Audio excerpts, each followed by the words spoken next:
Hey everyone, welcome back to my YouTube channel. तो आज हम पढ़ने वाले हैं इंग्लिश पेडागोजी। तो ऑलरेडी मैंने आपको एक क्लास प्रोवाइड करी है इंग्लिश पेडागोजी की, सीटेट की। तो अगर आपने वो नहीं चेक किया तो उसको ज़रूर पढ़ लें। और प्रीवियस ईयर क्वेश्चंस भी प्रोवाइड करे हैं मैंने आपको। तो previous year question as well as जितने भी नोट्स मैं प्रोवाइड कर रही हूँ, एक बार आप ज़रूर देख लें एग्ज़ाम देने से पहले। तो आज की वीडियो स्टार्ट करते हैं। तो आज हम पढ़ेंगे methods of teaching spelling. Okay, methods of teaching spellings. और इसमें हम जितनी भी लर्निंग डिसेबिलिटीज़ होती हैं वो भी डिस्कस करेंगे लैंग्वेज में, जो कि एग्ज़ाम में आया। मैं वही टॉपिक बताऊंगी जो एग्ज़ाम में आ चुके हैं। तो यहाँ पे पहला है ड्रिल मेथड या ट्रेडिशनल मेथड भी जिसे कहते हैं। ये स्पेलिंग को पढ़ाने के लिए बच्चों को, प्राइमरी लेवल पे बच्चों को पढ़ाने के लिए यूज़ होता है। तो इसके बारे में पढ़ लेते हैं। इन this method a list of word is prepared. इसमें बहुत सारा लिस्ट बना लिया जाता है वर्ड का, और learner are asked to cram the words. उसके बाद जो बच्चे होते हैं, स्टूडेंट होते हैं, उनको बोला जाता है कि पढ़ें इसको। यहाँ पे क्रैमिंग का मतलब है इंटेंसिव रीडिंग, मतलब एक बार समराइज करके तेज़ी से पढ़ के ख़त्म करें एक बार। तो उसके बाद इसमें क्या होता है कि क्रैमिंग से ये क्रैमिंग तभी एडवांटेजियस हो सकता है, इसका एडवांटेज तभी होगा जब ज़्यादा जो वर्ड्स होंगे ना, इरेगुलरिटी होगी ऊपर नीचे करके स्पेलिंग में, जैसे सेम स्पेलिंग वाले सेम राइम वाले वर्ड ना हो, और जिनका प्रोनाउंसिएशन भी थोड़ा डिफरेंट हो, तब वो मतलब उसमें क्या होगा कि बच्चे सीखेंगे। ठीक है। और ये जो मेथड होता है ना, इसमें ज़्यादा से ज़्यादा क्या है कि रटने वाले पे फोकस हो रहा है, कि ड्रिल प्रैक्टिस पे ज़्यादा फोकस है। तो ये डल हो जाती है, बार बार बच्चों को कहना पढ़ें पढ़ें। तो एक क्या होती है, ये डल हो सकती है और मैकेनिकल हो सकती है। ठीक है, ये मैकेनिकल हो सकती है और डल हो सकती है, तो इतना इम्पोर्टेंट नहीं है। उसके बाद न्यू ड्रिल मेथड आया है। न्यू ड्रिल मेथड क्या है? It in this method a list of word is prepare depending on the needs of the learner. तो इसमें जो बच्चों की नीड है, यानी जो बच्चों को पढ़ना है, वो चीज़ें हैं। तो जो कि and use of words in text, जो भी वर्ड्स का जो यूज़ कर सकते हैं टेक्स्ट में, वो चीज़ें होती हैं जो वर्ड्स उनके लिए इम्पोर्टेंट रोल प्ले करते हैं, उनका लिस्ट बनाया जाता है। तो उनके नीड्स के अकॉर्डिंग, ना कि ऐसे ही रैंडमली वर्ड्स को उनसे पढ़ाया जाता है इंटेंसिवली। एंड उसके बाद यहाँ पे लर्नर को बोला जाता है कि वो इंटेंसिवली मतलब इंटेंसिव रीडिंग करें, तेज़ी से पढ़ें। And this method is also dull and mechanical. लेकिन ये भी जो मेथड है बहुत डल और बोरिंग हो जाती है। ठीक है, बार बार उसको पढ़ना, ड्रिल प्रैक्टिस करना। नेक्स्ट है इंसिडेंटल मेथड। क्या होता है? इन this method only those spelling are taught which come across while reading the text book. यानी कोई बच्चा है, कोई किताब पढ़ रहा है, कोई चैप्टर पढ़ रहा है, तो इसमें वो वर्ड्स जो पढ़ने के दौरान आ जाते हैं, तो उनका क्या होता है, उनकी स्पेलिंग बताई जाती है। वो स्पेलिंग बताई जाती है, ना कि रैंडमली कोई भी लिस्ट बना के पढ़ाई जाए। तो क्योंकि वो बोरिंग हो जाता है। लेकिन यहाँ पे कॉन्टेक्स्ट में पढ़ाया जा रहा है, जो कि टेक्स्ट बुक में अगर बच्चा पढ़ रहा है, जो जो वर्ड्स आ रहे हैं उसको बताया जा रहा है, उसकी स्पेलिंग बताई जा रही है, वो इंसिडेंटल मेथड के अंदर आता है। It correlates spelling with the reading and help in the understanding the meaning. अच्छा, अब जो बच्चा है, अगर ये मैं यहाँ पे ये चीज़ें आपको पढ़ रही हूँ, अब यहाँ पे मैं आपको रीडिंग का मीनिंग बताऊँगी, तो ये क्या है, इंसिडेंटल मेथड होगा। क्योंकि आपको रीडिंग का मतलब नहीं पता है, तो रीडिंग का मीनिंग पता चलेगा कि रीडिंग मतलब पढ़ना होता है। तो ये क्या कर रहा है, अंडरस्टैंडिंग भी डेवलप कर रही है, एंड जो भी वर्ड है इसका मीनिंग भी समझा रही है बच्चों को। तो ये इंसिडेंटल मेथड क्या आता है। नेक्स्ट है प्ले वे मेथड। क्या होता है? ये बेसिकली जूनियर लेवल पे होता है, जो छोटे बच्चे होते हैं। It is suitable at the junior level and this method is activity based on the interesting है।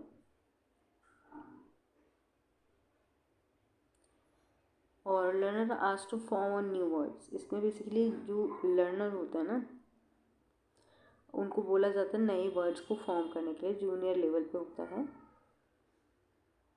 तो ये यहाँ पे ऑन हो, ठीक है। बेस्ड दिस एक्टिविटी इज हाँ, this method is activity based on interesting. ये समथिंग मिसिंग मुझे लग रहा है लाइन। तो ये जो एक्टिविटी है, देखिए ये ना एक्टिविटी बेस्ड होती है ये मेथड। आप समझ आइए, देखिए क्लियर हो गया ना।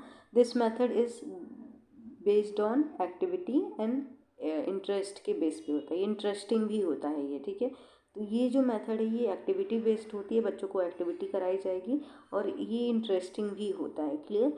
एंड ये जूनियर लेवल पे ज़्यादा सूटेबल होता है। इसमें लर्नर को नए मतलब वर्ड्स को फॉर्म करने के लिए कहा जाता है, जैसे कि from the letters of a word, मतलब वर्ड दिया गया इसी में से एक लेटर उठा के, जैसे आर से क्या होता है, आर से रैट बना दिया, तो यहाँ पे नेट से टी उठा लिया तो 10, जैसे हम बच्चे थे जब छोटे थे तो हम लोग ऐसा गेम करते थे यहाँ पे। और फिर यहाँ पे टी जो है यहाँ पे इसका ई ले लिया, फिर यहाँ पे रोज़ का एस ले लिया। तो इस तरीके से जैसे हम बचपन में लास्ट टू लेटर से भी करते थे कि from the last letter of the word, इसमें क्या होता है जैसे एप्पल आया, अब यहाँ से हम अंताक्षरी खेलते थे स्पेलिंग वर्ड वाला। तो ये वाला जो अंदर ई, यहाँ पे ई जो आया इसका मीनिंग टी का, टी से फिर आर से रोज, तो इस तरीके से लास्ट लेटर से भी किया जाता है।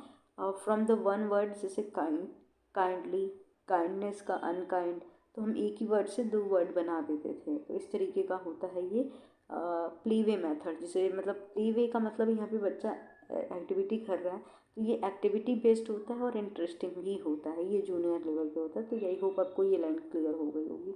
ओके, नेक्स्ट देखते हैं जो आपके एग्ज़ाम में आया था, ट्रांसक्रिप्शन मेथड। ठीक है, ये बहुत इंपॉर्टेंट है, एग्जाम में पूछा था, ऐसे सीधी सीधी ये लाइन दी गई थी। तो in this method learner are asked to copy spelling from the board, flash card और बुक्स। देखिए, अगर क्लास में कोई टीचर है, अगर ब्लैक बोर्ड पे कोई मीनिंग वर्ड लिखवा रही है और बच्चों को कह रही है अपने नोटबुक में नोट डाउन करें, तो ये जो चीज़ें हैं ना, जो स्पेलिंग है यहाँ से बच्चे कॉपी कर रहे हैं, तो ये जो मेथड था पूछा गया था, ये जो मेथड, ये ट्रांसक्रिप्शन मेथड होता है। ठीक है, तो ये मेथड कहलाता है ट्रांसक्रिप्शन मेथड, जिसमें बच्चे ब्लैक बोर्ड से, फ्लैश कार्ड से और बुक से स्पेलिंग को नोट डाउन करते हैं कॉपी में। ये क्या करता है, ये हेल्प करता है, it help in forming a picture of word and makes it stable, और ये ज़्यादा से ज़्यादा स्टेबल होता है और ये माइंड में एक सेट भी बन जाता है बच्चों में।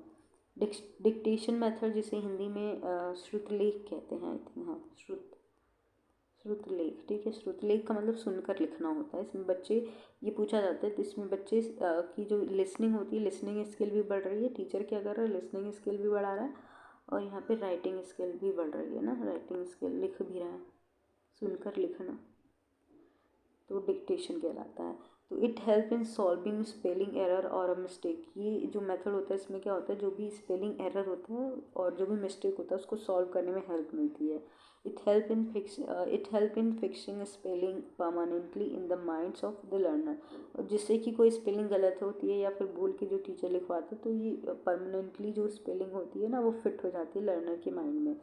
It is an active skill, ये एक्टिव स्किल होती है, and help in writing correctly. तो राइटिंग क्या होता है, एक एक्टिव स्किल होता है, राइटिंग एंड स्पीकिंग। ठीक है, ये एक्टिव स्किल होता है।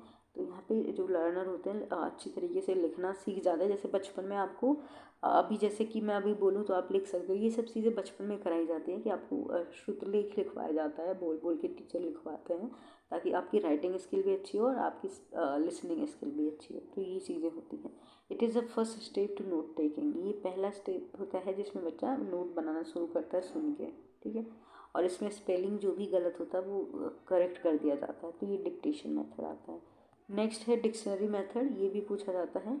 तो यहाँ पे डिक्शनरी जो होता है ना, डिक्शनरी में बेसिकली नए वर्ड्स के सिमिलर मीनिंग होते हैं ना, वो ढूंढने के लिए होता है।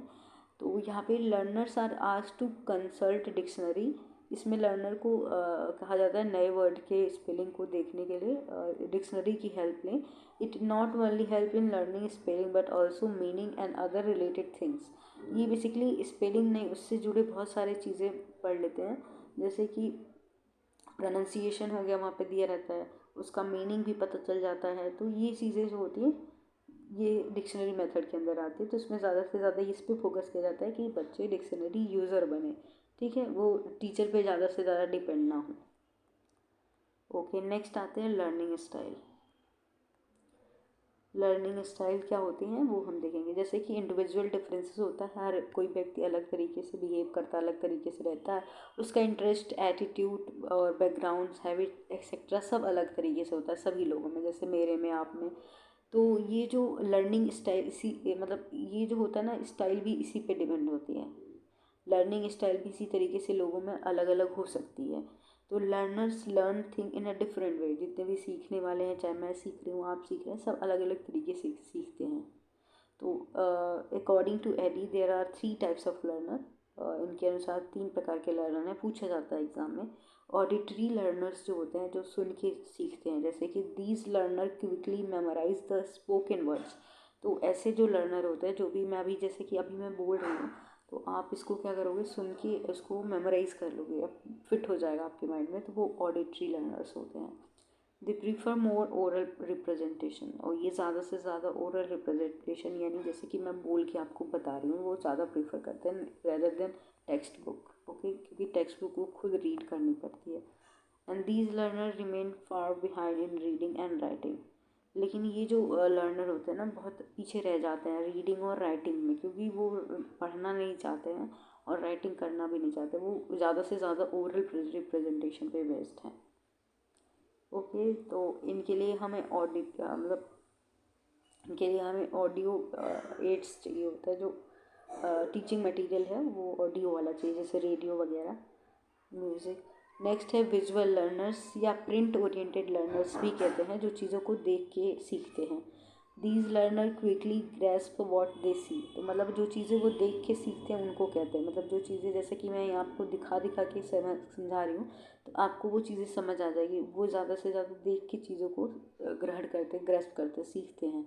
And they prefer detail studies, ये ज़्यादा से ज़्यादा डिटेल स्टडी प्रीफर करते हैं, that they pay much attention to the detail, और ये ज़्यादा से ज़्यादा चीज़ों को डीप में पढ़ना चाहते हैं, क्योंकि ये देख के चीज़ों को सीख रहा है। These learner generally remain quite, ये ज़्यादा से ज़्यादा क्या होते हैं, बहुत शांत रहते हैं। ये इस टाइप के जो लर्नर होते हैं, जैसे ग्राफ्स हो गया, मैप्स हो गया, पिक्चर है, चार्ट्स हैं, ये जो होती है इन लर्नर के लिए बहुत ज़्यादा हेल्पफुल होती है। नेक्स्ट जो पूछा गया था, नेक्स्ट है काइनेस्थेटिक टैक्टाइल लर्नर या हाइपर एक्टिव लर्नर। या काइनेस्थेटिक टैक्टाइल लर्नर क्या होते हैं, काइनेस्थेटिक जो होते हैं ना, उनको हम हाइपर एक्टिव लर्नर भी कहते हैं। तो इसमें क्या होता है, ये जो लर्नर होते हैं ना, ये चीज़ों को सीखते हैं बाय मूवमेंट एंड टच से। तो ये ज़्यादा से ज़्यादा फिजिकल बॉडी मूवमेंट से चीज़ों को सीखते हैं और टच करके सीखते हैं। They learn things by exploration and experience, तो ये चीज़ों को एक्सप्लोर करके एक्सपीरियंस के थ्रू ही सीखते हैं। They try to explore and experience their environment, और ये ज़्यादा से ज़्यादा अपने इन्वायरमेंट को एक्सप्लोर करना चाहते हैं और एक्सपीरियंस से सीखना चाहते हैं।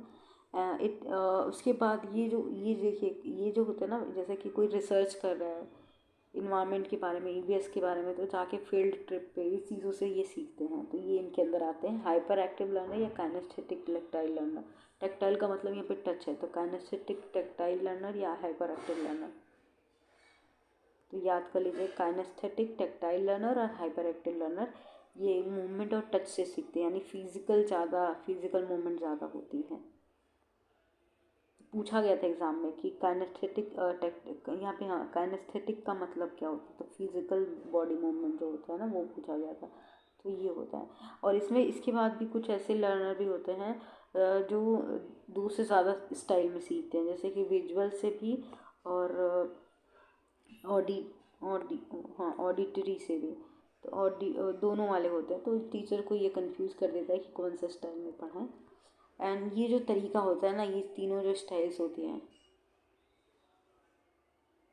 ये लर्नर की लर्निंग स्टाइल को ध्यान में रखकर टीचर क्या करता है, यहाँ पे इनकरेज करता है कोऑपरेटिव लर्निंग, ठीक है, क्योंकि वो सबको सपोर्ट कर रहा है। Okay, next come to the learning disabilities, ये भी एग्ज़ाम में पूछा जाता है, 1 लाइनर वाले हैं। तो लर्निंग डिसेबिलिटीज़ को हम हिडन डिसेबिलिटीज़ भी कह सकते हैं। एंड इसमें क्या क्या हो सकता है देख सकते हैं एक बार चलिए देखते हैं। टाइप्स ऑफ लर्निंग डिसेबिलिटीज़ में पहला तो ऑडिटरी प्रोसेसिंग डिसऑर्डर होता है, APD, ऑडिटरी प्रोसेसिंग डिसऑर्डर। यहाँ पे नॉन रिकॉग्नाइजेशन होता है और different between sounds of words, मतलब वर्ड्स की डिफरेंट साउंड को रिकॉग्नाइज नहीं कर पाते हैं बच्चे, ठीक है। डिसकैलकुलिया जो पूछा जाता है, ये मैथ्स की अंडरस्टैंडिंग में प्रॉब्लम होती है, मतलब poor comprehension of math symbol and numbers, ठीक है, कैलकुलेशन से समझ जाएंगे। डिस्ग्राफिया, ग्राफिया का मतलब लिखने से है, तो इसको हम नॉन वर्बल लर्निंग डिसेबिलिटी भी कहते हैं। ये इलेजिबल हैंड राइटिंग होती है, जो हैंड राइटिंग होती है वो सही नहीं होती है, तो डिस्ग्राफिया जिसे कहते हैं। और डिसलेक्सिया का मतलब होता है ये रीडिंग डिसऑर्डर होता है, पढ़ने में दिक्कत करता है, बच्चा पढ़ नहीं पाता है सही से, गलत पढ़ता है। उसके बाद एफीजिया जो होता है, ये बहुत पूछा जाता है डिसलेक्सिया। तो एफीजिया जो होता है ये डिलेड लैंग्वेज डेवलपमेंट होता है। और उसके बाद एलपीडी क्या होती है, लैंग्वेज प्रोसेसिंग डिसऑर्डर जो होता है is a type of APD. APD मतलब ऑडिटरी प्रोसेसिंग डिवाइस। तो ये एक प्रकार का लैंग्वेज प्रोसेसिंग डिसऑर्डर इसलिए होता है क्योंकि जब बच्चा सही से सुनेगा तभी तो सही से बोलेगा, तो इसकी वजह से होता है। A person with LPD find it difficult to attach meaning to sound. तो साउंड से जो मीनिंग है उसको समझ नहीं पाता, जो भी वो सुनता है उसको मीनिंग को फाइंड आउट नहीं कर पाता, तो ये लैंग्वेज प्रोसेसिंग डिसऑर्डर होता है। तो आई होप आपको क्लियर हो गया होगा। वीडियो पसंद आती है तो please do like share and subscribe. Thank you.